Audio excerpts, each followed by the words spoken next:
Kakapasok lang na balita habang may sinasagawang baliktan exercises sa kabilang bahagi ng West Philippine Sea, wina-water cannon naman ang Philippine Coast Guard ang depar sa Scarborough Shoal. Sa dulong bahagi nga ito ng West Philippine Sea malayo sa balikatan exercises. Makapigil hininga ang pagwa-water cannon ng China Coast Guard. Dito makikita mo na pinagtutulungan-tulungang bombahin ang barko ng PCG. Sa isa pang kuha ng video, walang humpay na pinagbobomba ng China Coast Guard ang radar ng DFAR. Pabangga! Ah! Ah! Ah! Ah! Ah! Ah! Stop! Ah!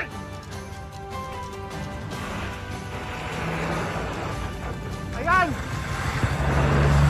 Narito naman ang iba pang bahagi na hindi talaga tinantanan ng China Coast Guard ang Pilipinas sa pagbubomba nito. Sobrang lakas. Nagawa mo water cannon. Yan. Ganyan kalakas ang water cannon mula dyan sa China Coast Guard yan pag nakalapit dito sa atin. Yan. Lumipat dito sa likod ng tubig nitong China Coast Guard. 2 beses na tayong binangga kani-kanina lamang. At ito mga 10 beses na tayo winoter cannon. Sa pagkakatanda ko mga 5, kung hindi ako nagkakamali 5 yung direct hit sa atin kani-kanina. Ayan, maghanap muna tayo ng masisilungan kasi ilang beses na tayong binangga at pinuntutan nitong Chinese Coast Guard na may bow number 3305. Kani-kanina lang po ay tinamaan muli yung barko natin nitong napakalakas na water cannon ng China Coast Guard.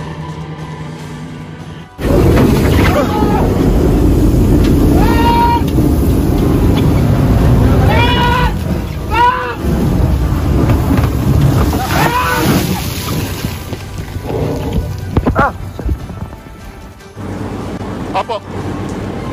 Muli, live po tayo ngayon somewhere sa Scarborough Shoal para sa resupply at patrol mission ng BFAR.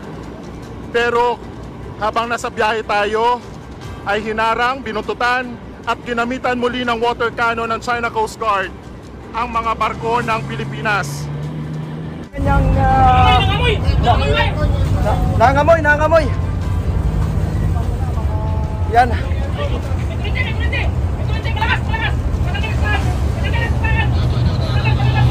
Huli pa rin.